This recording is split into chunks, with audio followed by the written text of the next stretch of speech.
Seguimos adelante, en este caso ahora con todas las voces. Tenemos un informe que refiere a las comunicaciones que hemos recibido. Queremos agradecer muy especialmente la participación de ustedes a través de nuestras vías de comunicación, por ejemplo con el hashtag OpinoEnTLB, que transforma, como les dice luego Ale Labraga, en trending topic lo que se trata en este programa. Uno de los temas, si fuéramos a un número grosero, simple y fácil de entender, hay unos 50.000 retirados militares y 25.000 activos, o sea, más de un estadio centenario, que podrían estar todos muy expectantes sobre lo que va a acontecer hoy en todas las voces, porque refiere a la reforma de la caja militar. Y hay quien se ha preguntado, ¿es solo una reforma de la caja militar o detrás hay otras intenciones? ¿Acaso una reforma más profunda? ¿No será el momento en el que se instale, por ejemplo, lo que nos decía el diputado Sánchez, el Pacha Sánchez, como se le conoce, cuando dijo, hay una necesidad de revisar además qué fuerzas militares queremos en Uruguay? Tenemos un disparador de ese asunto que trataremos de inmediato con invitados calificados que ustedes ya conocerán en instantes. Ahora comienza Todas las Voces con este informe. Caja Militar. 1. Propuesta de reforma. 2. Control del gasto. 3. Recorte de beneficios. 4. Nuevos impuestos. 5. La carga ideológica. La senadora Ivonne Pasada está con nosotros, representante del Frente Amplio en este caso, y el señor diputado Gustavo Penades del Partido Nacional. Ivonne, ¿qué tal? Buenas noches, ¿cómo le va? Buenas noches, ¿cómo están? Bien, muy bien, ¿cómo le va, señor diputado? ¿Qué tal, cómo está? Bien, muy bien. Y está el panel, que ya lo vimos en Telenoche. Ivonne, yo consultaba respecto a algunas dudas que están en este momento predominando en sectores militares. ¿Se trata solo de debatir, en este caso, la reforma de la caja militar, o de pronto se añade a este asunto la posibilidad de revisar qué Fuerzas Armadas necesita Uruguay? Bueno, yo creo que tenemos que separar bien los temas. Primero, no estamos en una reforma de una caja militar que no existe. En realidad es una unidad ejecutora del Ministerio de Defensa. Y tenemos que centrar, creo que el planteo de un proyecto de ley que entró, pero que aún no ha ingresado a la comisión. El próximo martes lo estaremos aprobando en el Senado, el ingreso a la comisión correspondiente, pero en realidad es un tema que hace y atañe a la seguridad social, en este caso de las Fuerzas Armadas.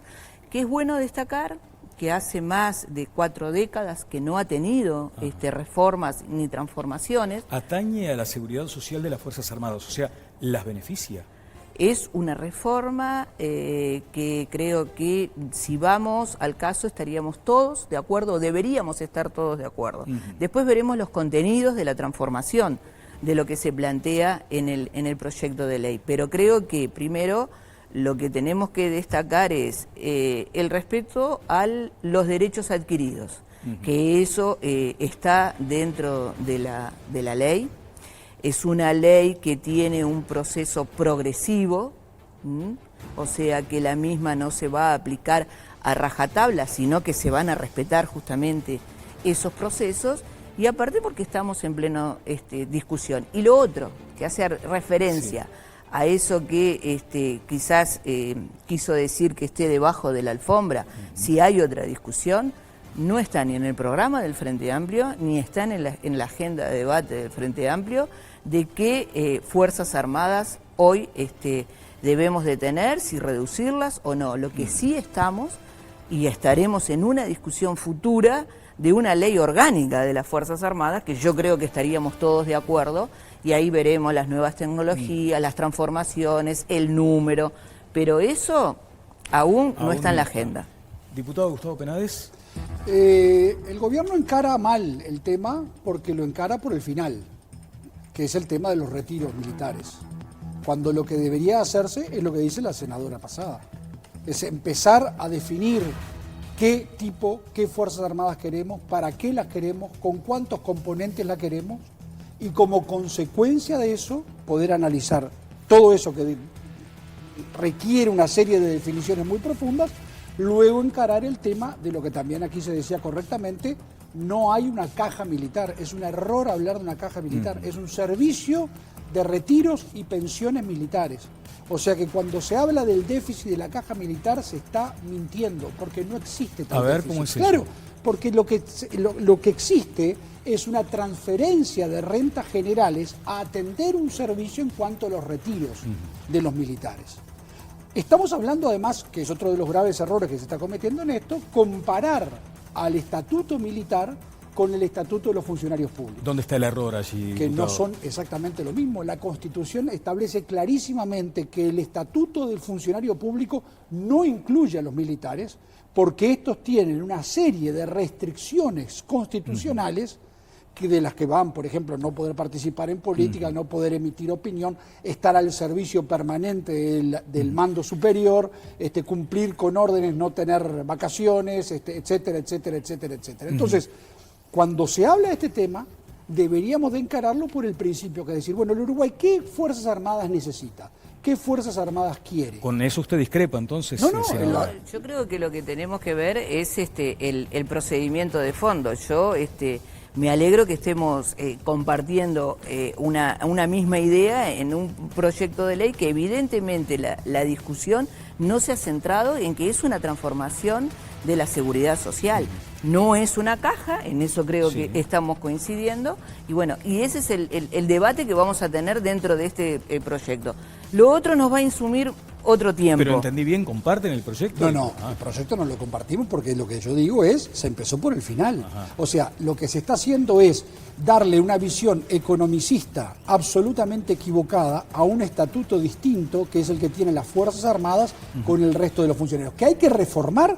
Ni que hablar. Pero no es esta la reforma que hay que votar. Bien, ¿tiene que ver esto con el gasto militar acaso? Es una pregunta que le quiero trasladar a Oscar Andrade, luego a Conrado.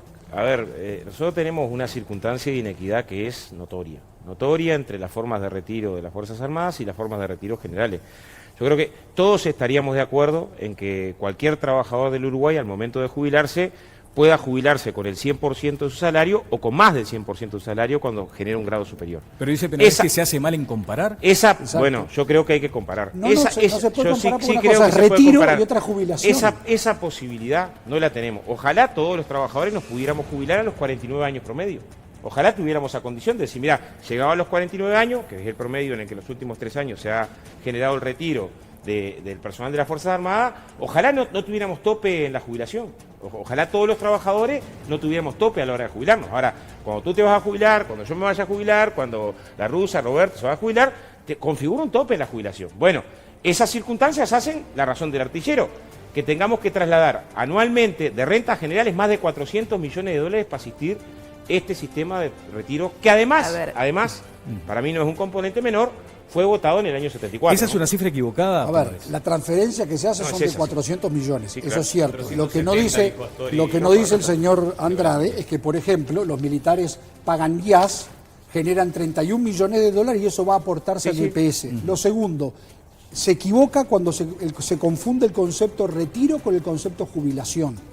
Y eso es un elemento central, producto de la especificidad de la carrera militar. O sea, no se puede decir que alguien se jubila a los 49 años.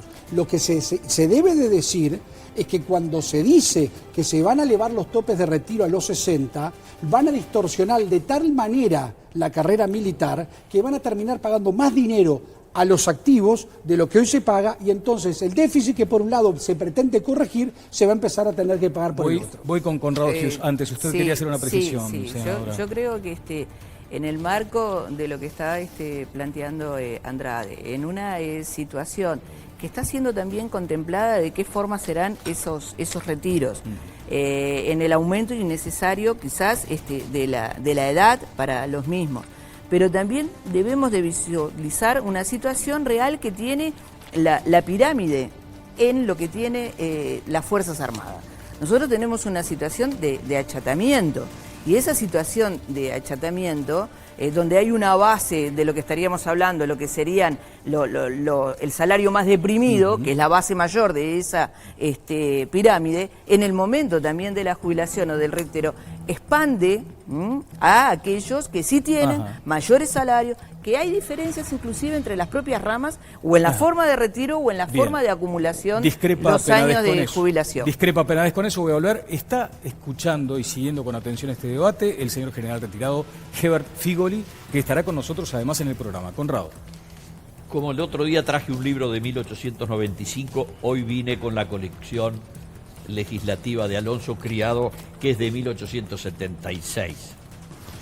Y voy a leer simplemente los primeros 3 renglones y los firmantes de una disposición que aprobó la Cámara de Diputados y el Senado el día 2 de junio de 1835. Y dice así: todos los jefes y oficiales militares que por retiro quedan fuera del servicio en el ejército del Estado y tengan de 10 años cumplidos hasta 16 de antigüedad, gozarán de la tercera parte de su sueldo que le corresponda por las plazas efectivas al tiempo de retirarse. De 16 a 30 cobrarán la mitad y de 30 a 40 2/3 partes. De 40 para arriba tendrán el sueldo íntegro. Para el arreglo de las antigüedades se contará el tiempo desde el 1 de mayo de 1825. Comuníquese Sala de Sesiones, Carlos Anaya, Luis Bernardo Cavia, 2 calles, y el cúmplase, el 3 de junio lo da el brigadier general don Manuel Oribe con su ministro de Pedro Lenguas. Primera consideración: no es un invento de la seguridad social, que es un invento del régimen de Bismarck en las octava década del siglo XIX. Los retiros y pensiones militares son del estatuto normal de los países, en particular del Uruguay, como lo estoy diciendo, desde los comienzos de la independencia. Empezaron a vivir en rigor con esta ley desde 1820. Tenemos una, ¿sabes qué, Conrado? Tenemos una dificultad con el micrófono que vamos a corregir de inmediato. Roberto quería también hacer algunas consultas. Sí, Adelante, Roberto. Daniel, exactamente. A ver, para entrar a las Fuerzas Armadas, para ser un militar, se puede ingresar con 6º año de escuela. Un certificado médico que avale las vacunas al día y con eso se ingresa. Una maestra que cumplió un turno solo, en nuestro país se jubila con menos dinero, 18.000 pesos en promedio, luego va a hacer una carrera de 4 años después de haber terminado secundaria y haber, dado muchos años justamente de enseñanza a nuestros hijos, con 18.000 pesos. En promedio, ¿sí? Los militares, estamos hablando de soldados, de primera, ganan más que una maestra. Ganan más, en algunos casos, que los auxiliares de enfermería, que también evidentemente cumplen una tarea fundamental. Los auxiliares de enfermería se jubilan con 14.000 pesos, ¿sí? Eso es lo que le reciben en la mano, si trabajaron solamente en ACE. Se reformó la caja policial y los policías se les exige trabajar 35 años y tener 60 para recibir en su mano a la hora de jubilarse menos de 25.000 pesos.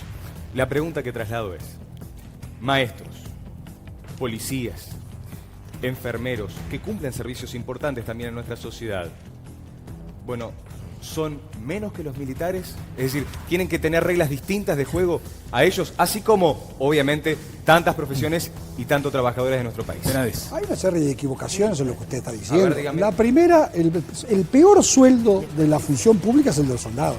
Ganan 14.000 pesos. Usted está confundiendo. No, a la hora de jubilarse, dije. Usted está A la hora de confundiendo. jubilarse. Primero, a los militares, primero tiene que saber que una cosa son los oficiales, Sí. que tienen una carrera universitaria, y el personal, que como usted requiere, como usted bien dice, Sí. poder entrar con 6º año de escuela. Sí. Esos ciudadanos que entran con 6º año de escuela hoy ganan 14.000 pesos por mes. Son los sueldos peores pagos de No, la administración. 15.587 al 1 de enero. No, se lo no, corrijo. bueno. Fíjese en la página web, 15.587. Mire, se lo voy a decir yo también a usted. Bueno, el sueldo de un sí. soldado de primera hoy en la mano Sí. son 14.419. Bueno, Y el bruto, discúlpeme, y el bruto no es el que usted tampoco está diciendo, son 16.482. Entre la O página sea, web. entonces, lo que le quiero decir es, no confundamos, una cosa es el personal, otra cosa son los oficiales.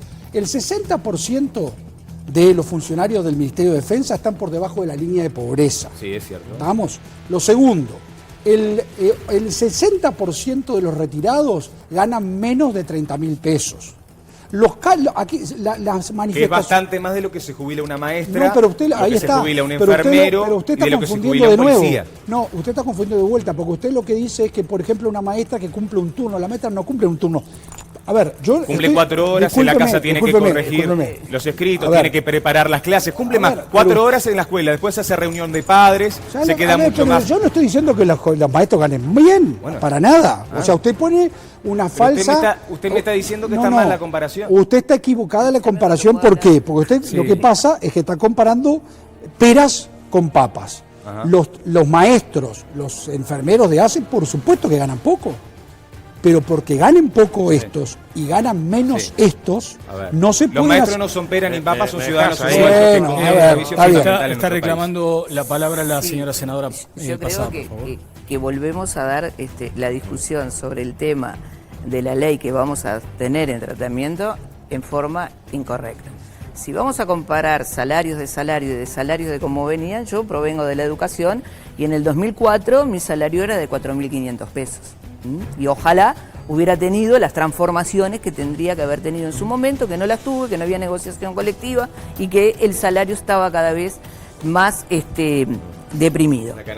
Yo lo escuché atentamente. Disculpen. En otro sentido, también creo que si vamos a hablar de salario, me encantaría saber el salario de las empresas privadas. Si vamos a ir por esa discusión, no hacemos nada, para nada bien a la discusión de fondo que tenemos que dar, cómo hacemos una transformación verdadera que es necesaria. Correcto, estoy de acuerdo. Tiene Andrade el apunte y además con pero ¿sabes qué, Oscar? Si me permites, hay un informe que preparó Roberto Hernández y que tiene que ver con esto. Así lo vemos ahora, director, si le parece. Muchas preguntas se plantean.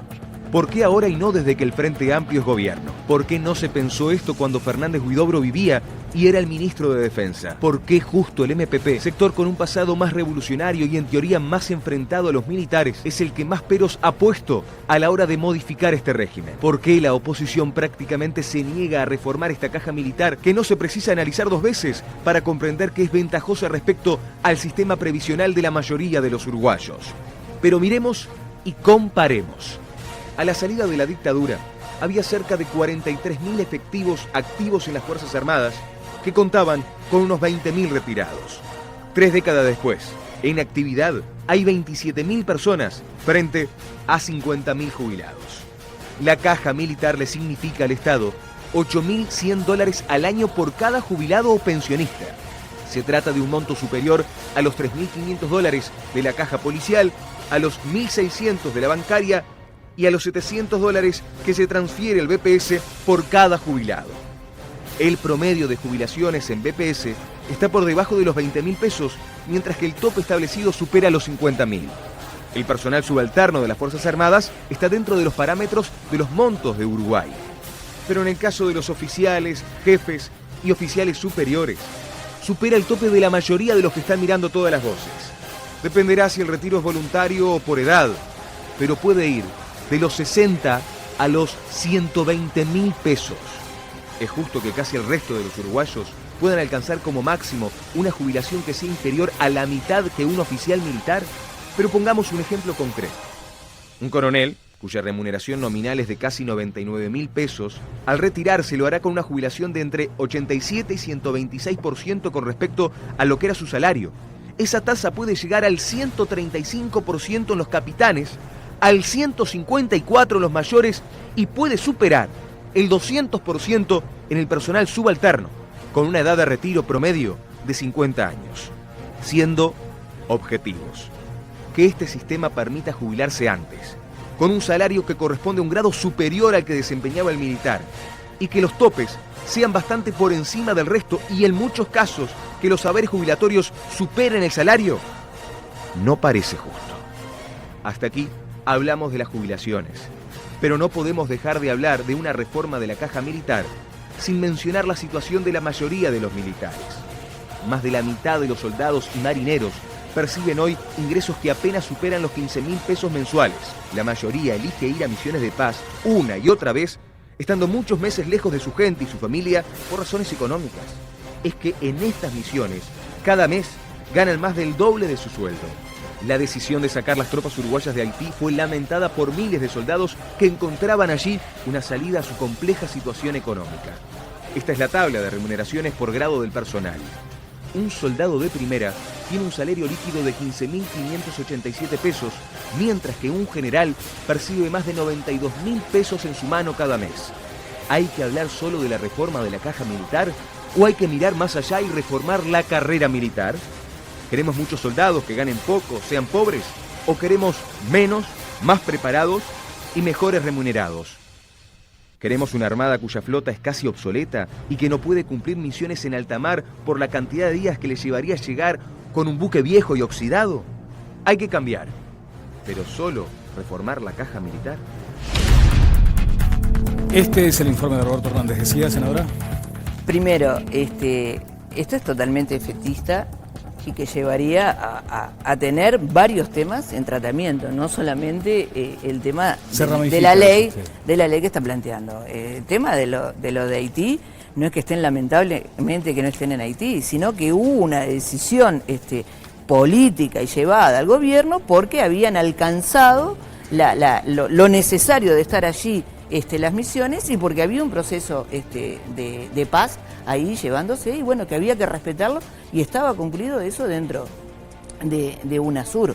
Seguir en ese camino del cual algunas cosas podríamos estar coincidiendo, pero que se mezcla todo, que por qué el Frente Amplio lo plantea ahora y no antes, y porque el Frente Amplio estuvo en su primer gobierno realizando una ley de defensa nacional que no tenía el país, un proyecto también que se trabajó en forma democrática, participativa, que estuvieron los partidos dialogando y se votó en acuerdo porque lo necesitaba el Uruguay, la política de defensa, que también fue llevada adelante en las modificaciones. O sea, no me coloque como que llegamos tarde a un planteo, cuando en realidad hubieron también situaciones que se llevaron adelante dentro de las Fuerzas Armadas. Mire, a ver, vamos a optimizar los tiempos. Sí, además, por supuesto. El tema es el siguiente. Si vamos a comparar, es verdad, el salario de un maestro no es el ideal, el salario de un policía hoy es casi el doble que el de un maestro y 2 veces el de un militar. O sea, porque ha habido una recuperación que todo nos parece correcta. En la administración pública hay gente que es verdad gana 15.000 pesos y hay gente que gana 800.000 pesos. O sea, pero creo que ese no es el camino por el cual debemos de transitar. Se necesita una reforma, pero esa reforma está en el marco de algo más grande, que es definir estratégicamente qué Fuerzas Armadas queremos y necesitamos. Era parte de lo que planteaba el informe. Por supuesto, pero además hay una cosa que también es cierta, que es la siguiente, que es, nosotros tenemos que tener mucho cuidado en afectar derechos adquiridos, ¿estamos? Y pensar esto en una globalidad que está enmarcada en si queremos o no queremos Fuerzas Armadas, porque también ese informe puede llegar a la definición, bueno, no tengamos más Fuerzas Armadas. Quiero que la gente después con Ale Labrada. Sí, a ver, está bien el planteo de no afectar derechos adquiridos, ¿no? Pero en la reforma de Seguridad Social General, un trabajador se jubilaba con un 65% y pasó a jubilarse con un 50% y agregar 5 años más para computar ese 50%. Cualquier trabajador uruguayo, o sea, el trabajador que hasta el año 96 tenía esa condición de jubilación pasó a tener una condición de jubilación en función del argumento del déficit y de hacer sostenible la seguridad social de recorte. Ahora, ¿de dónde surge? Hay un montón de normas, ¿no? Cerca de 100 y pico de normas que tienen que ver decretos reglamentarios. Pero una norma central es la 14.157. El Poder Ejecutivo, encabezado por Bordaberry, 7 meses después del golpe, o sea, 7 meses después del golpe de Estado, es que coloca el componente central, el informe más al Consejo de Estado lo da Aparicio Méndez en enero del año 1974. O sea, también es cierto que hay una circunstancia de génesis. ¿Cómo es que se colocan todas estas condiciones, después otras condiciones que son agregadas? A ver, ¿qué trabajador del Uruguay no le gustaría en el momento que se va a jubilar un carpintero, un albañil, una doméstica, que tenga un régimen tal que se mire entre todas las domésticas y no pueda ganar menos que la que cobra más?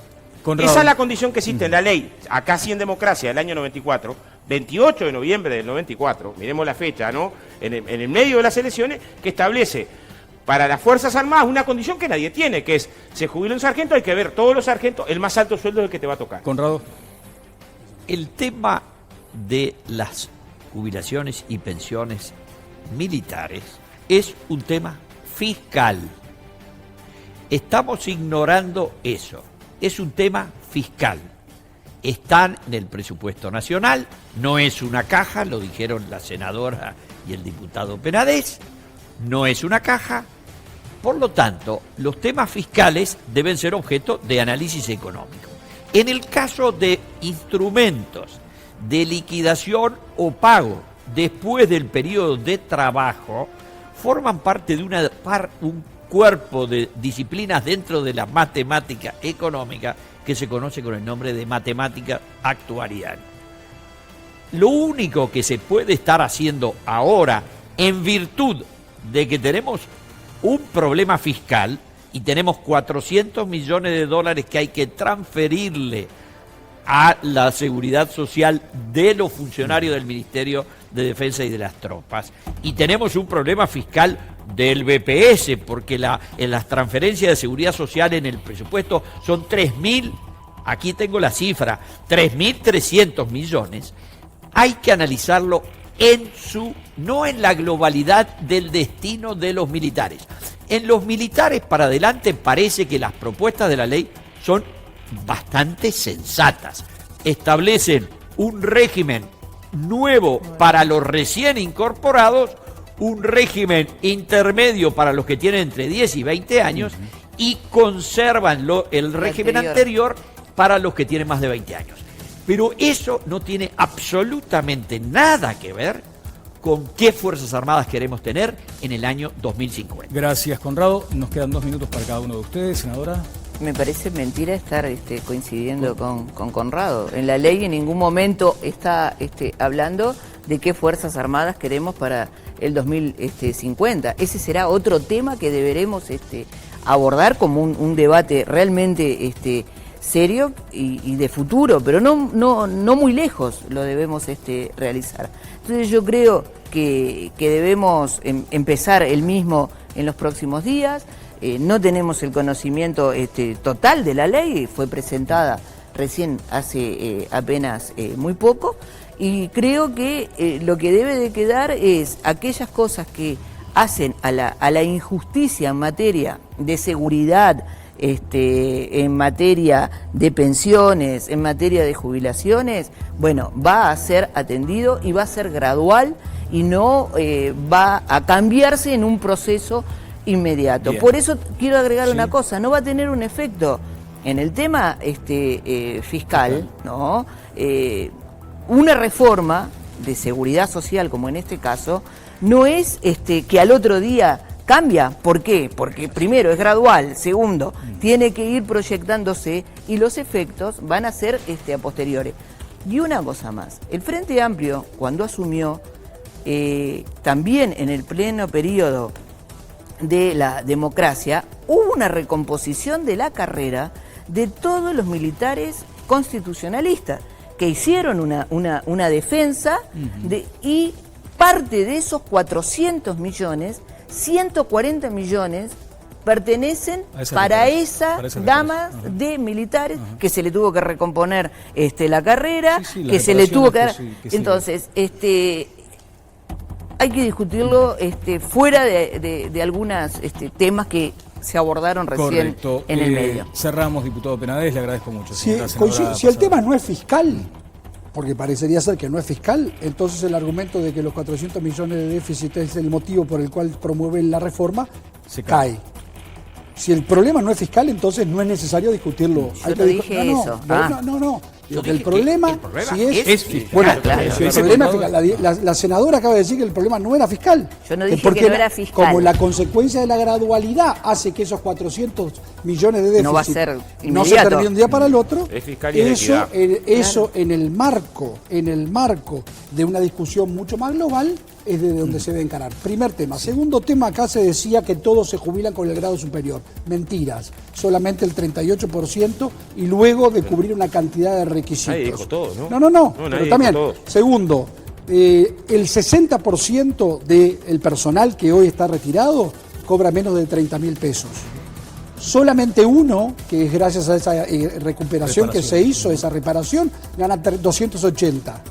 El resto de los 5.000 oficiales que hoy están retirados ganan menos de 80.000 pesos. Gracias, diputado. Está el general Figoli, que estará en los próximos minutos con nosotros. Le agradezco al diputado Penades y a la señora senadora Pasada. Tenemos un informe de Alejandra Labraga. Simplemente un comentario sobre este asunto. También las redes participaron activamente de esto, ¿vale? Sí, exactamente. Bueno, están hablando de muchos temas de los cuales han abordado nuestros invitados y también nuestro panel. Algunos de ellos, por ejemplo, acá Marisa dice: tengo 71 años, soy jubilado militar y gano 13.000 pesos en la mano, me quedan 11.300. Dice, ¿puedo vivir con eso?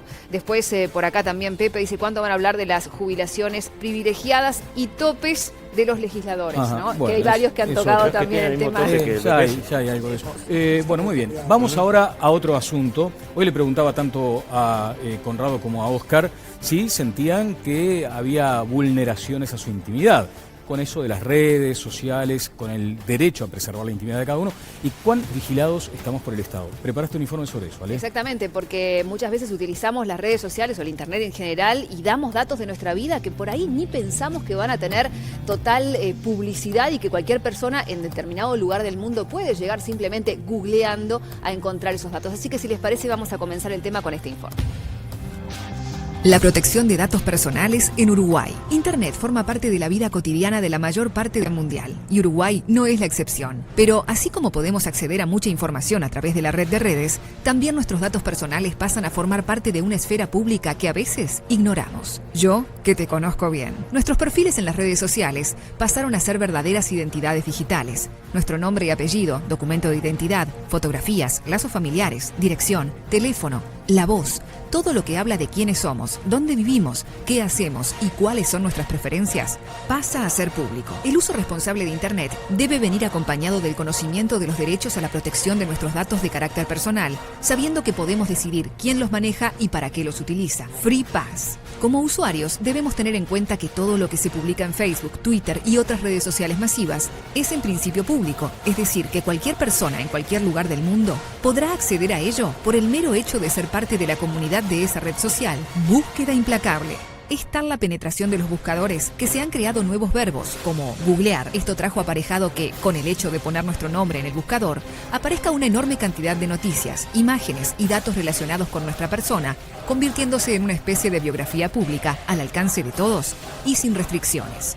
Google, la compañía creada en Estados Unidos en 1998, es el motor de búsqueda de información más popular y su influencia ha generado la necesidad del llamado derecho al olvido, es decir, el derecho de toda persona a que determinada información personal, datos financieros, laborales, de salud, etc., no permanezcan de forma indefinida en Internet. Olvídame y pega la vuelta. En Uruguay no hay regulación local sobre el derecho al olvido, pero podría considerarse comprendido en el régimen general de protección de datos personales consagrado en la Ley 18.331, del 11 de agosto de 2008, que consagra los derechos de los titulares de los datos, entre ellos el derecho de toda persona a solicitar la rectificación, actualización, inclusión o supresión de datos personales que le corresponda, incluidos en una base de datos, al constatarse error, falsedad o exclusión en la información de la que es titular. Vale recordar que los buscadores de Internet no olvidan fácilmente. Lo que se sube a la red es permanente y también sus consecuencias.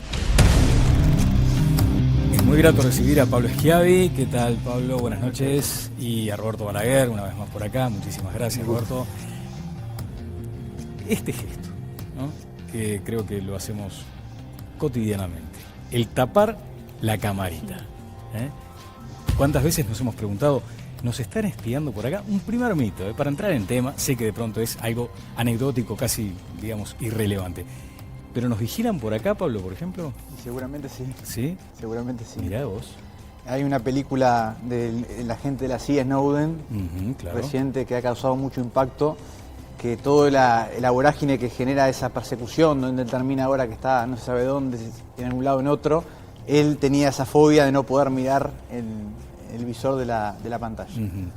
Te das cuenta. O sea que, en principio, la primera recomendación de todas las voces es que si no van a tomar una fotografía, oculten o tapen el ojito de la cámara. Hay escenas de la misma película que cuando dormían en el dormitorio estaba la computadora y tapaba eso para que... Ajá. Bueno, Roberto, hemos hablado mucho de estos asuntos y uno termina sintiendo cierto temor de manipular un iPad, en este caso una tableta, o de usar un teléfono inteligente, o de acceder con la computadora en la casa. O sea, estamos realmente agobiados por esa sensación de que estamos vigilados. ¿Es efectivamente así? ¿La gente lo percibe así? En tus charlas, por ejemplo, ¿esa es una inquietud? No es una inquietud. No, lamentablemente no es una inquietud. Ah, lamentablemente. Deberían preocuparse más. Es un tema que uno tiene que incorporar en la agenda porque hay una despreocupación con respecto a eso.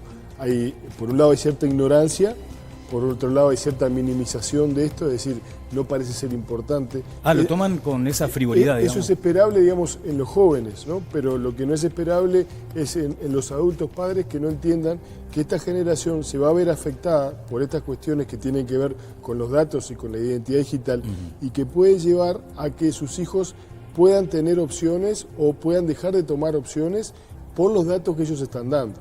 Entonces, es un tema, digo, que debería estar en la agenda, en primer plano, porque además, digamos, el problema no es tanto si nos vigilan o no, el problema es qué van a hacer con la información que se recopila y qué decisiones se toman a punto de partida de esa información. Claro. Conrado decía hoy temprano, es un liberal y lo pueden revisar, no tiene nada para ocultar. Sin embargo, en función de esa libertad... Salvo la cuenta del banco. Esa libertad que exhibe Conrado permanentemente, es aquella que nos da el acto de sufragar, de votar. Era una sensación que decíamos, aquí estoy tomando una decisión importante. Sin embargo, muchas veces ahora se ha advertido que con el concepto de Big Data, aquello que era una campaña electoral que podría llegar a ser similar a una perdigonada, hoy hay una mira telescópica, y te apunta directo al marote, y te dice, este va a votar por nosotros, y en función de eso canaliza la información publicitaria hacia ese sector de la población, Pablo. Exacto, a ver, hoy el mundo, lo que yo estaba viendo atentamente lo que fue el informe previo, y prácticamente hoy nada escapa a Google. No. A ver, antes me acuerdo, hace no mucho tiempo, para dar con determinada información en determinado medio de prensa, ¿qué tenés que hacer? Ir al registro de la Biblioteca Nacional a buscar el diario, tenías que sentarte, era toda una tarea. Cuando dabas con esas noticias tenías que, salió en el país, salió en nuestro lado de tal fecha. Hoy yo googleo el nombre de cualquiera de ustedes o de cualquier noticia y no me sale una noticia, me sale un historial importante, y no solo historial de texto, sino todo tipo de imágenes. Y mentiras. Exacto. Y mentiras. Y ahí empieza el problema. Ahí empiezan los problemas. Y ahí está planteado el asunto del derecho al olvido. Mentiras o la sextorsión, ¿no? Creo que se llama así, por ejemplo, cuando te extorsionan con un video íntimo. Sí, o con una información o con un rumor falso. Claro, que no es simplemente que se te pierda el teléfono. O sea, te pueden hackear. Exactamente. También de eso se trata. Conrado, ¿tienes algún comentario? Quiero también a Ale. No, yo quiero contar que yo estoy en Internet desde hace 25 años. Tengo cuenta de Adinet desde el año 1994, pero tenía cuenta del sistema anterior, X25, desde 1989. Transmitías los amaneceres y los atardeceres por Internet. A todo el mundo. Hice las primeras transmisiones en directo desde el balcón de mi casa en el año 1998 con 64 KB de ancho de banda uploading. Y por supuesto atrancaba todo el vecindario cuando ponía a andar mi cámara. De modo que, digamos, tengo mucha experiencia y fantástica experiencia. Tengo amigos del alma que conocí en Internet. Pero son muy largos de hacerlo cuentos. Lo que sí sé es que cuando empecé a comunicarme con gente en otras partes del mundo a través de los instrumentos que existen, muchos, en muchas partes del mundo, especialmente el mundo desarrollado, me decían, yo soy una persona muy privada, discúlpeme. Pues yo le preguntaba, ¿tenés 3 chicos, 4 chicos, estás casado? Yo le contaba todo. Y él me decía, no, yo soy una persona muy privada. Bueno, ese estatus desapareció. No es que desapareció, una persona muy privada puede seguir siendo muy privada. Pero entonces no tenga ni teléfono, en una isla, ni computador. No en una isla, en su casa. Sí. Pero usted no tiene nada. Nada. No tiene nada. Si usted se conecta indefectiblemente, Lo van a estar vigilando. lo van a estar vigilando. Ahora, ¿a usted le angustia? No tenga. ¿A Conrado? A mí no me angustia nada, vivo feliz. Alejandra. Bueno, sin ir más lejos, por ejemplo, los que tenemos cuenta de Gmail, por ahí hay algunas aplicaciones dentro de las cuentas de Gmail que buscas y te dice dónde estuviste, tiene todo tu historial de dónde estuviste, cuánto paraste. Eso. Y la primera vez que lo vi realmente me quedé alarmada. Ya un comentario, ya les dejo otra pregunta respecto a lo que decía Roberto también. Y a estas generaciones que por ahí dentro de poco van a pedir trabajo, ha pasado a nivel internacional y acá también, que ahora las empresas, está todo bien con el currículum, pero se fijan mucho en la acción que uno la tiene trazabilidad. en las redes sociales y eso por ahí ha dejado en la puerta esperando huella. para entrar a un trabajo a más de uno, ¿no? Así que también eso está bueno como para A tocar. ver, respecto a lo que comentaba Conrado acá y a mesa. Primero, Google no nos pide nunca permiso cuando se hace la búsqueda. O sea, jamás nos enteramos. Y tampoco nos avisa si alguien nos buscó. O sea, es algo que se da espontáneamente. Y hoy lo que decías tú en el tema laboral. Yo puedo tener el mejor currículum, tener la mayor formalidad en presentarme, pero nadie contrata a nadie sin hacerme un perfil público de redes. Sí. Y nadie está preparado para, si hago ese perfil público, por ejemplo, en adolescentes o jóvenes, que no figure nada. O sea, el operador ese escenario no se lo imagina, porque hoy en promedio los jóvenes manejan 4 o 5 redes en simultáneo. ¿Y esa es una inquietud en todo caso, Roberto? Sí, en algunos países, en los países más desarrollados, por ejemplo, los chicos más jóvenes tratan de no utilizar su nombre verdadero. O sea, utilizan un alias, un seudónimo. Acá pasa también, digamos, siempre ponen de repente el nombre de pila y algún otro adorno, porque es una forma de alguna manera de preservar la identidad, sobre todo pensando a futuro, cuando pase eso. Pero cuando pasen situaciones como, por ejemplo, si puede entrar o no a un trabajo, si puede acceder o no a una beca, pero cosas mucho más delicadas como si puede acceder o no, por ejemplo, a un seguro médico. Y no por las cosas que haya dicho, sino por las búsquedas que haya hecho, por la búsqueda que hayan hecho sus padres, sus madres, que también están vinculados y que mediante algoritmos eso se puede agrupar y puede determinar que fulano, mengano, sultano, quizás, probablemente, en el orden del 80-90%, pueda desarrollar tal o cual enfermedad que al seguro no le sirve. Bueno, algo de eso sucedió en Estados Unidos, cuando los seguros de salud advertían cuál era la proyección o la progresión vital de la persona y tenían derecho a rechazarlos, y la persona muchas veces se preguntaba, ¿y por qué me pasó? Tú ponías el gesto de tapar la cámara. Sí. El otro gesto que todos lo podemos reconocer es en el fútbol, ¿no? Donde se tapan la boca. Claro. Entonces, la situación, lo que decía Conrado, nosotros antes éramos personas, digamos, privadas por defecto, y en algunos momentos, algunos se volvían públicos. Hoy somos personas públicas por defecto, y en algunos momentos logramos lo privado. Así es el mundo. Así es el mundo. Ahí podés llegar a tener circunstancias laborales del trabajador que llegó a la casa caliente, tal de una empresa, y ahora está tachado porque colocó en la publicación de tal o cual. Él pensó, claro. O sea, adentro de la casa, en su cabeza, es que es de nadie, pero hoy no es más de nadie. Y tenés circunstancias esas que te llevan a... Bien, tenemos otro problemita aquí, técnico, que ya lo vamos a corregir. Roberto, hoy Valeria Tanco tuiteaba una información que tenía que ver con un periodista que fue expulsado del medio en el que trabajaba como consecuencia de un comentario. ¿Qué relativo queda aquella afirmación en los perfiles que dicen mis opiniones son mías? No, cuando uno se vincula a una empresa. Eso es un absurdo, me parece, hoy por hoy. O sea, yo cuando leo perfiles de Twitter, por ejemplo, y la persona pone su cargo, pone qué hace, después pone opiniones personales, no existe eso. Ajá. O sea, la está opinando la persona que, a ver, todos somos uno solo, y si yo opino en mi calidad de tal. Claro. O sea, lo que, a ver, no tiene la representación de repente. Claro. No está autorizado, qué sé yo. No se puede hacer esa Pero claro, sí, es indivisible, digamos, esa condición de una persona con el lugar en el que trabaja. Exacto. En este caso, un periodista todavía con mucho más sensibilidad. ¿Roberto? Sí, Daniel. A veces Google, cuando escribimos una contraseña de un mail o una cuenta bancaria, nos dice, ¿quiere recordar la contraseña? ¿No? Porque claro, Google ya la memoriza. Una pregunta va a eso, ¿qué tenemos que hacer? Porque, claro, si manejamos una tablet, un celular que es nuestro, decimos, bueno, ¿para qué vamos a poner la contraseña cada rato si ya nuestro aparato ya lo tiene? Y lo otro, que tiene que ver con un aspecto legal. Muchas veces, compramos los servicios de una empresa, pero otras que están asociadas o son similares, nos empiezan a mandar mails que nunca sabemos cómo llegaron a nuestra casilla y cómo averiguaron nuestro correo electrónico. Y es análisis semántico.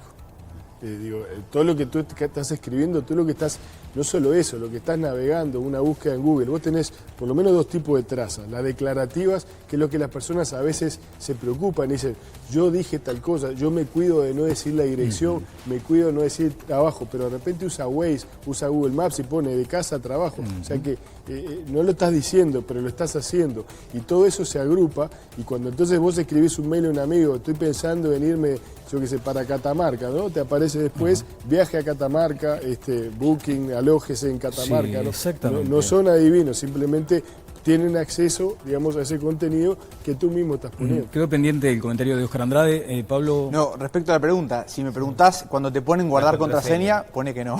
Siempre. Siempre. Siempre es la recomendación. No, hay Óscar. un segundo componente que está en discusión es el tema del derecho a olvidar, ¿no? O sea, tenés una circunstancia trágica, Sí. ¿no? Un siniestro que por más que pueda parecer de cuando tenés necesidad de tenerlo permanentemente arriba de la mesa cada vez que es durísimo, ¿no? Ese es el derecho al durísimo. olvido que se plantea, Pero ¿no? del que lo protagonizó, del padre, de la madre, o sea, y hoy hay un grado de exposición y además como que estamos condicionados a que si algo pasó tengo que opinar al minuto. Si no opino al minuto parece que no existe. Ese tema le ha costado la vida Sí, a algunas claro. personas. Sin duda, ¿no? Hay adolescentes que se han quitado la vida como consecuencia de esas situaciones y hay personas muy conocidas que un día les hackearon o les hicieron algo incalificable con sus celulares y no pueden borrar ese material. Y sigue ahí, sigue ahí, sigue ahí.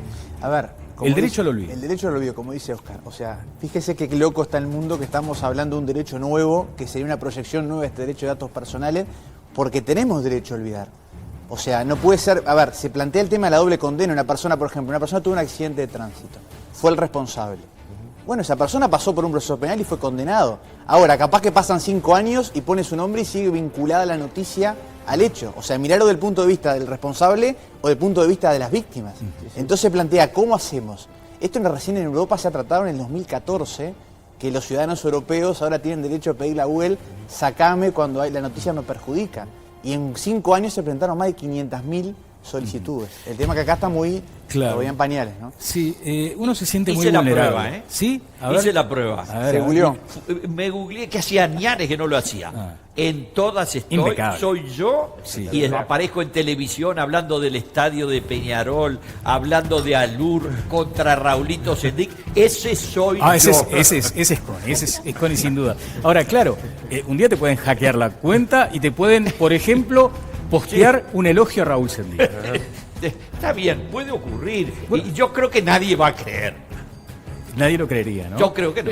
Pasó en una de las pantallas más impresionantes de Buenos Aires, ayer creo, ¿no? Hackers instalaron una película pornográfica, en Cabildo y Juramento, una película pornográfica, nadie podía controlar aquello, fue evidentemente un video casero, era por otra parte hackeado. Ese es un aspecto que tiene que ver con el derecho al olvido, lo planteaba Óscar, lo explicaba Schiavi. Nos vamos ahora a otro asunto que tiene que ver con estas cuestiones también, y es el guardián. ¿Nos tenemos que sentir, por ejemplo, desprotegidos, Roberto, más allá de que de pronto haces una mirada psicológica del asunto? Me parece que hay que asumir que vivimos en un mundo de cámaras por defecto y en un mundo donde todo es público, salvo que tú quieras hacer, digamos, el acto de volverlo privado. Sí. Y el propio acto de volverlo privado en esta sociedad termina siendo sospechoso. No, porque digamos, cuando tú no tenés nada para ocultar, es porque sos un ciudadano común Claro. y silvestre. Cuando tú te tapas la boca, no es porque le estás agradeciendo al árbitro, digamos, sus atenciones, ¿no? Estás diciéndole algo. Cuando tú utilizás Tor, ¿no? El navegador donde, digamos, uno es anónimo, no es rastreable el IP, donde utilizás determinadas herramientas para borrar, de alguna forma te estás transformando en un ciudadano que no está cumpliendo con aquello esperable. Claro. Entonces, por tanto, pasás a ser sospechoso. El tema concreto de tu pregunta, tampoco los ciudadanos de a pie no conocen el alcance del guardián. No. ¿no? Y supongo que habrá ciertas limitaciones también para conocerlo. ¿Cuál es el alcance del guardián? Bueno, el guardián hoy está en discusión. O sea, ya se está implementando. A ver, escuchas telefónicas, sí. No vamos a decir siempre, pero hace mucho tiempo. Lo que viene a hacer el guardián ahora es un software mucho más moderno que permite interceptarnos las telecomunicaciones, ya sea por teléfono, ya sea por celular, permite acceder a nuestras cuentas correo e inclusive a generar una cuenta espejo de nuestras pantallas. Entonces, a ver, el buen uso del guardián es positivo. Hay Hoy que la explicar, por ejemplo, que alguien bajo sospecha, tú creas mediante el guardián una cuenta espejo para que te lleguen los correos destinados a esa persona. Exactamente. Tiene que haber Obviamente. un juez que autorice. Al riesgo de la No, decisión. claro, déjame a ver. ¿Cómo se funciona esto? Tiene que haber una investigación en curso, la policía le pide autorización a una fiscalía penal en curso, la fiscalía a su vez a un juez, y siempre es la justicia la que tiene que autorizar el uso. Cualquier interceptación sin orden judicial, primero, es ilegal. Segundo, el resultado que obtengamos ahí es nulo y es un delito del que lo hacen. Estamos estudiando los archivos Castiglioni, donde se vio que había espionaje fuera de las normas institucionales hasta el 2009, ¿no? Entonces, es un martillo, ¿no? Y te viene más, pero te puede dar en la cabeza el martillo. Nosotros tenemos reservas en el sentido de que a veces hay fuerzas que actúan al borde de lo que es el marco legal, ¿no? Entonces, Aún hoy, Oscar. No, yo lo que digo es, si vos me preguntabas esto en el 2009, te iba a decir, no, de ninguna manera, ¿no? Descartaba, ¿no? O en el 2007, calculo capaz Connie también, ¿no? Jamás, digo, y la cosa más inútil, los espías, no sirven para nada. Se han comido todas las pastillas y las cosas importantes nunca se enteraron. No es un problema si son útiles o inútiles, es un problema de el daño a la democracia. El daño a la democracia, o sea, claramente. Porque, a ver, vos cómo sabés si en esos 30 años esa información no se usó para chantajear un actor político, para chantajear un actor... ¿Cómo sabés, no? Hoy, ¿no? Lo que sabés es que hubo un equipo que trabajó por fuera del margen institucional durante un tiempo largo. Entonces, instrumentos de este tipo tienen que ver con, lo primero que uno le ve a la cabeza, el riesgo del mal uso, ¿no? ¿Roberto?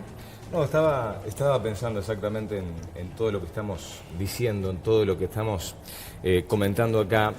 ¿Y qué le tiene que quedar en claro al usuario normal, el que está con el celular, con su computadora? ¿Cuál es el consejo para ellos, para resumen de hoy? Bien, mirá, es parecido a aquello si maneja, si toma, no maneje, es lo mismo, ¿no? Es decir, si vos estás en situaciones de vulnerabilidad emocional, si estás, léase, si estás enojado, si estás frustrado, si estás en un momento de repente que no es tu mejor momento anímico, ¿no? Son malos momentos para hablar de personas o de situaciones públicas, porque a la larga todo eso se va a agrupar y va a hablar de ti. Eso en los adultos. Aún así, los adultos, si uno lee las cosas que ponen, me parece que este mensaje no ha llegado. Pero lo peor es los más chicos, que empiezan de repente a utilizar las redes sociales cada vez más tempranamente. Estamos hablando en Uruguay. ¿Hay una edad para eso, Roberto? Por ¿Para ejemplo? comenzar las redes? Sí. Sí, yo tengo datos de Uruguay y empiezan 7, 8 años. Correcto, pero hay una edad, digamos, razonable. La razonable, digamos, es... A ver, Facebook tiene una edad de uso que tiene que ver con cuidarse ellos, cuidar la empresa, no cuidar a nuestros niños. Dice... Menos, que, 13, menos. 13, 14 años, ¿no? Pero no hay forma de... Entonces, pero lo cierto es que a partir de, yo te diría, sexto año de primaria, primero de liceo, en el Uruguay, arriba del 70-80% de los chiquilines tienen su cuenta de red social. Ya quizás hoy no es tanto Facebook, son otras herramientas, Instagram, Snapchat, ¿verdad? Pero todos tienen. Y están ingresando datos, están navegando, están haciendo cosas que el gran tema, yo insisto, no es, digamos, lo que se pueda decir, sino es aquel que tenga la capacidad de agrupar y tomar decisiones en base a eso. Lo de WhatsApp, dicen, es la red más segura. ¿Es efectivamente así? Sí. ¿Sí? Es la que tiene el mecanismo de Encriptado, encriptación más, de punta a punta. Más fuerte. Inclusive te marca cuando están cifrados los mensajes. Bien, hoy ustedes hablaban, Conrado lo mencionaba, la vida privada. Y uno asocia la vida privada en nuestros hogares. Ahora, mucho de nuestra vida privada transita en las calles. Y hay cámaras que me vigilan y que me siguen y que están absolutamente inadvertidas. ¿Qué pasa con eso? A ver, es el famoso gran hermano. O sea, y la pregunta tuya, yo hoy me pregunto, le podemos preguntar a la audiencia, ¿qué queda de privado de nuestras vidas? Porque lo que no sabe el Estado, nosotros como ciudadanos nos encargamos de subirlo libremente, gratuitamente. O sea, ¿cuál es ese recinto privado que está quedando hoy de la vida de cada uno? Yo quería hacer una anotación, porque tú hablaste de El Gran Hermano. Tal vez el público que nos está mirando piensa que El Gran Hermano es simplemente el invento de una compañía holandesa de televisión que produjo unos programas que tuvieron gran éxito en todo el mundo. Pero eso fue una idea prestada. El Gran Hermano es la creación del más extraordinario escritor inglés de la primera mitad del siglo XX, que se llamaba Eric Blair y que es conocido como George Orwell. George Orwell había sido anarquista en su juventud, socialista, había escrito unos libros muy duros sobre, digamos, con un gran escritor, y luego había sido corresponsal, se había alistado en las brigadas internacionales en la Guerra Española y descubrió hacia dónde iba el mundo con el crecimiento de la Unión Soviética. Y escribió 2 libros maravillosos que cada uno debiera tener en su casa y que debiera leerse en la escuela. Uno se llama Rebelión en la Granja, son 80 páginas de delicia, el día que se sublevaron los animales, y el otro se llama 1984. 1984 lo escribió en 1948 para denunciar hacia dónde iba el mundo si la Unión Soviética se convertía en hegemónica. El gran acierto de Orwell es que advirtió al mundo y el mundo se dio cuenta y la Unión Soviética cayó sola en 1989. Bien, algunos comentarios. Afirmar que opiniones son personales en redes o cuentas no tiene razón de ser, es no conocer nada de delitos de opinión. Allí hay también, ¿no?, un aspecto vinculado al delito de opinión. Sí, muchas veces nosotros actuamos sobre el desconocimiento, ¿no? Hay gente que ha estado presa, hay gente que ha tenido que pagar multas, sobre todo en Europa. Igual ahí, Daniel, el tema que tenemos es el del programa pasado, es el acceso a la justicia, ¿no? Ajá. O sea, vos podés tener 50 circunstancias, así, en cada tema de estos, el uruguayo promedio tiene un abogado como para recurrir ante un juez cada vez que hay una circunstancia en las redes, es muy complicado. Pablo Schiavi, muchas gracias. Y también, como siempre, Roberto Balaguer, muchísimas gracias. Hablabas de la justicia, hoy hubo un informe en Telenoche que mencionó algunos aspectos del programa anterior, porque hubo un juez y una fiscal amenazados de muerte. Exactamente, amenazados por un joven de 19 años que ya tiene antecedente por homicidio, atentado y rapiña. Amenazaron con matar a la fiscal, a la jueza, prenderle la casa a fuego y a sus familiares. 19. Ale, dame las vías de comunicación, por favor. Les recordamos a ustedes que pueden participar con nosotros a través de Facebook, facebook.com/todaslasvoces4. Ya están viendo todas las vías de comunicación. El WhatsApp es el 095-453-542. Los esperamos también en Twitter, @todaslasvoces4, con el hashtag #opino en TLV. Y también tenemos a su disposición nuestra cuenta de correo electrónico, todaslasvoces@montecarlotv.com.u. Bien, ojalá que no nos hackeen estas cuentas. No, por favor. Y que aparezcan, por ejemplo, no sé, ¿qué podría aparecer? Bueno, no sé. En fin. Lo cierto es que la gente opinó mucho, además, hoy respecto a este tema, porque es un asunto sensible, delicado. Y allí, además, hay que reconocer, en el tema de las cámaras, hay un bien superior a preservar, que es la seguridad de la ciudadanía, Conrado. Por ejemplo, ¿tú te sentís observado por las cámaras, por ejemplo? No, ni le hago muecas, pero le voy a decir una cosa. Cuando empezaron a ver cámaras y yo seguí todo ese proceso, había algunas que iba a mirarlas siempre porque estaban en lugares fantásticos. Había una que estaba dirigida al Foro Imperial en Roma y yo una vez por mes me sentaba un ratito a mirar cómo estaba el Foro Imperial en Roma. Bien, señor general retirado Gebert Figoli, muchas gracias por su presencia. Buenas noches, ¿cómo le va? Muy buenas noches, muy amable, muy buenas noches al distinguido panel.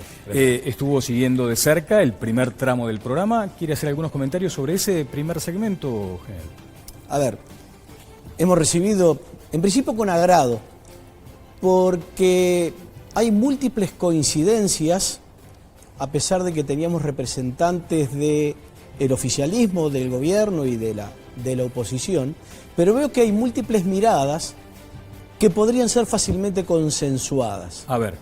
Hay otras miradas que obviamente nos merecen particular reserva. ¿En qué podemos coincidir? En algo que como representante de un equipo de análisis de la seguridad social militar venimos insistiendo hace bastante tiempo, y es en esa distinción entre el concepto de caja militar y de servicio de retiros y pensiones, que no es meramente un problema de denominación, sino que va muchísimo más allá. Pero me quedo tranquilo de que ambos, por supuesto, coinciden en los extremos a lo que refiere a que se trata de un servicio.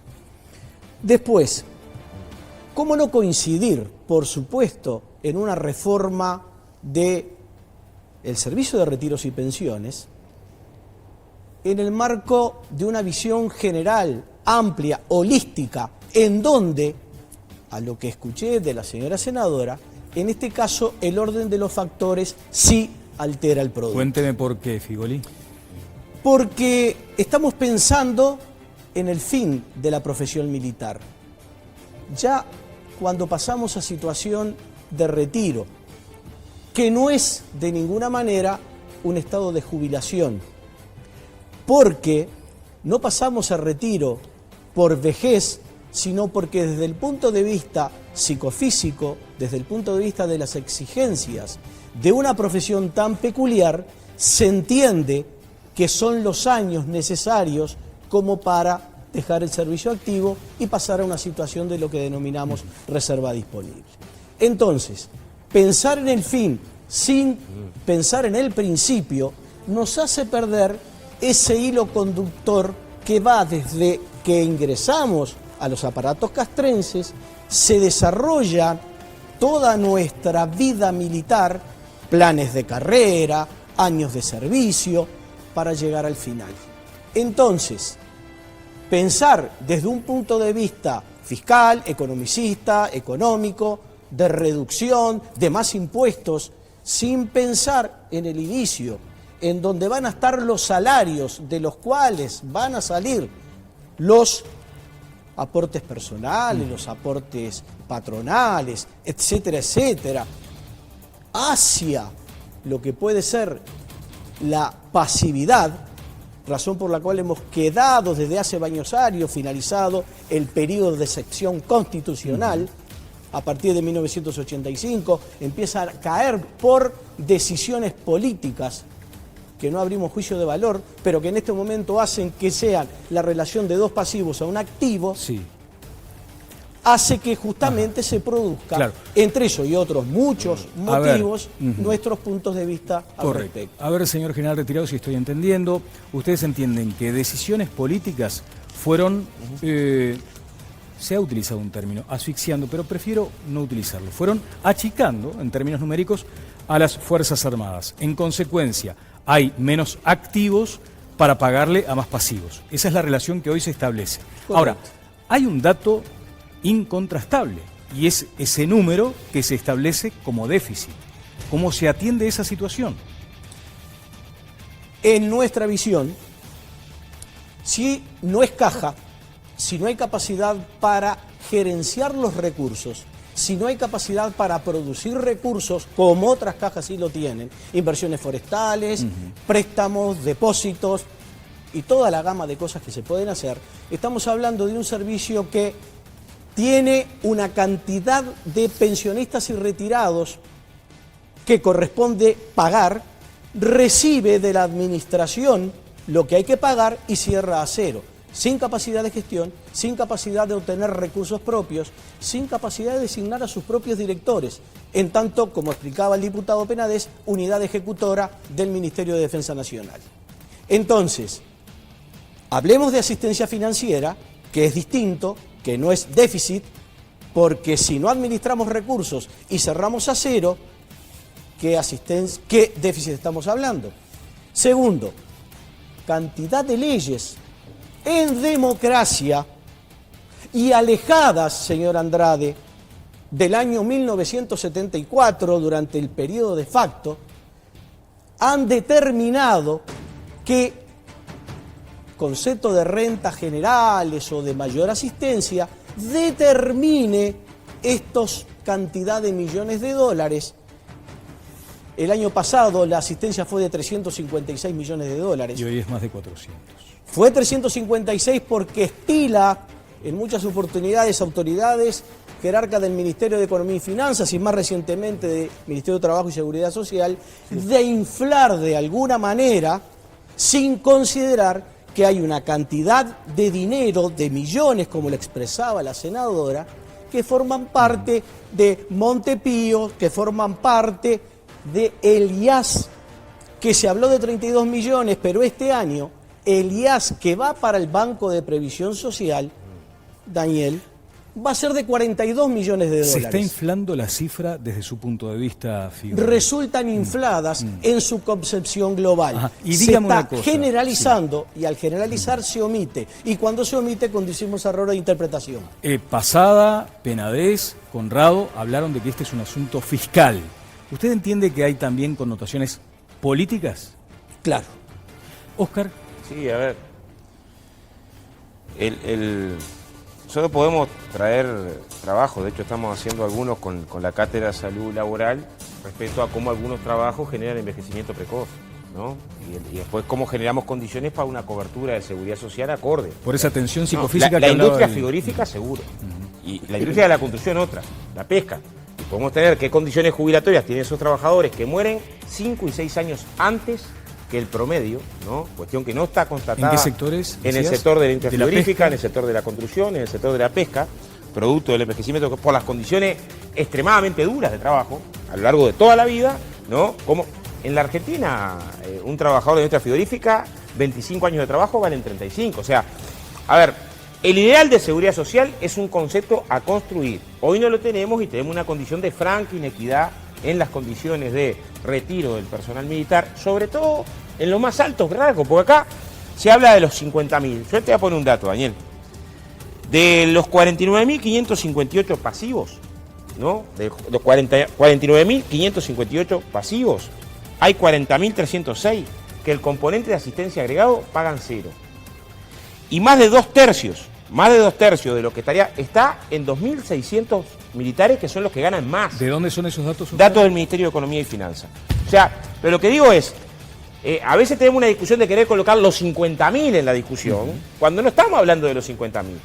Porque la cantidad de jubilados que ganan más de 50.100 no llegan a más de 10.000, que es donde estamos colocando un componente por 18 meses de discusión de asistencia para atender una circunstancia económica, pero que nace de una inequidad. Señor general, retirado. Bien, en principio, lo que dice Andrade para la pesca, todo bien. Por supuesto queremos para nuestros conciudadanos, nuestros compatriotas, la mejor seguridad social. No estamos comparando lo que no es comparable. Pero, ¿por qué no es comparable? Porque las condiciones son Si sale de la muy misma diferentes. caja de rentas generales, ¿por qué no es comparable? No son comparables. Nosotros nos regimos por el estatuto militar que nos impone, por supuesto que sí, dedicación exclusiva. Y saquemos de lado que no tenemos... La que tienen los jueces también, por ejemplo. No los jueces tienen que trabajar 1 de mayo, también la tienen, ¿no? Y, o sea, lo que digo, no es la única circunstancia de dedicación Andrade, exclusiva. en las condiciones de servicio, cuando el problema de la recolección de residuos domiciliarios la asumió el Ejército, las Fuerzas Armadas, cuando 24 o 25, fin de año, inundaciones, estaban los soldados, Sí, nosotros también pero tuvimos. además procedemos por unidades constituidas, integradas, no es solo el soldado, también está el oficial, está el jefe, está el coronel supervisando, hace que en nuestra particular mirada deban ser respetadas las especificidades. Hoy se hablaba, y lo digo Roberto con muchísimo respeto, porque mi abuela materna fue maestra rural a los 16 años, próxima a la ciudad de San Carlos. Tengo en las venas lo que es el magisterio y tengo cantidad de queridísimos amigos y amigas en magisterio, pero son realidades diferentes. Yo lo hablo, es cierto lo que usted dice, porque me ha tocado estar y cubrir todo el trabajo que hace el militar, y es impresionante, porque están donde muchas veces muchos no estamos, y es cierto. Pero cuando hablamos de un policía, también arriesga su vida, y quizás las jubilaciones no son las mejores, y quizás en algunos casos, en muchos, también los bomberos, o sea, no es la misma realidad o las mismas reglas de juego. Hablaba de los enfermeros, ¿cuántos enfermeros, no médicos, el personal médico llega primero o en una emergencia le salva la vida a alguien? O sea, por eso puse esas tres comparaciones, porque me parece que no vemos ciudadanos A y ciudadanos B. Somos todos iguales y me parece que las reglas de juego tendrían que ser por lo menos parecidas. Yo lo entiendo, pero en ese espíritu, entiéndame. Seguramente aquel que está mirando entienda parecido. Entiendo, Roberto, el espíritu. Pero, Andrade, cuando se habla de esas retiros o pensiones muy altos, se han dicho últimamente barbaridades. Como, por ejemplo, que más de 1.500 oficiales superiores cobraban más de 200.000 pesos, por ejemplo. Y es muy reciente el comentario. Es muy reciente el comentario. A ver, esos sueldos, esas jubilaciones altas, la mayoría pagó su Montepío por más de 40 años, cuando la ley determina 36 y uno dejaría teóricamente de pagar Montepío si está retirado. Si sigue en actividad, continúa pagando, como a mí, que me retiré voluntariamente con 43 años de servicio, pagué 6 años más Montepío, no me fue reintegrado. Entonces, pagamos hasta el día que nos retiramos, asumimos en los cargos más altos de la pirámide todas las responsabilidades, con dedicación total, siguiendo un plan de carrera muy pero muy exigente. Entonces, convengo en que mis conciudadanos, pero con todo derecho, aspiren a más, pero respetemos lo que es diferente, lo que es específico, porque hasta la propia Constitución así lo determina. Claro, sale de la misma caja, ¿no? Yo he visto personas trabajando con gurises con discapacidad severa durante 30 años que tenés una... Y después te jubilás con el mínimo, ¿no? Bien. O sea, sale del mismo lugar. Voy a ir a una brevísima pausa. Luego, quiero preguntarle, ya en el cierre, general Figoli, por la gradualidad, que me parece que eso, hoy decíamos, hay un estadio centenario mirándonos respecto a esta situación con mucha angustia. Ahora, cuando mencionan el término gradualidad, yo creo que ha quitado mucha presión sobre esas inquietudes, pero me lo responde luego de la pausa, ¿vale? Bueno, ya que están ustedes tal vez cenando, viendo el programa, preparándose para cenar y después para el descanso, les queremos contar esta oferta que los amigos de Pagani Rossi tienen para nosotros. Colchones de 2 plazas con 5 años de garantía. De espuma, el precio actual 10.990. La promo de la semana 5.990. De resortes importados, el precio actual 9.990. La promo semanal 7.990. Para estas promociones y para todos los somiers, regalamos un respaldo con posabrazos para mamá. Estacionamiento propio, realizamos medidas especiales, planes hasta 12 pagos con tarjeta, envíos a todo el país. Tal retirado Herbert Figoli, volvemos luego de la pausa a todas las voces ya para el cierre. 3 minutos y volvemos.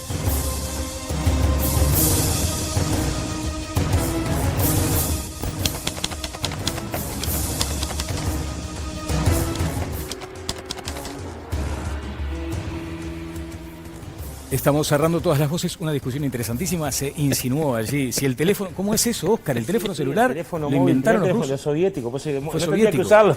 Y Connie Tenía amenazó, alergia. y Conrado amenazó con renunciar.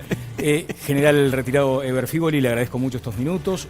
Hoy decía al comienzo, esto lo vamos a considerar cuando además tengamos ya el texto concreto. Por supuesto. Allí seguramente lo vamos a invitar nuevamente. Pero usted decía hoy que, bueno, el orden de los factores sí efectivamente afectaba el resultado final. ¿A qué se refería específicamente? ¿A qué me refería? Sí. Aprovecho lo que escuché muy atentamente en el bloque anterior. Ajá.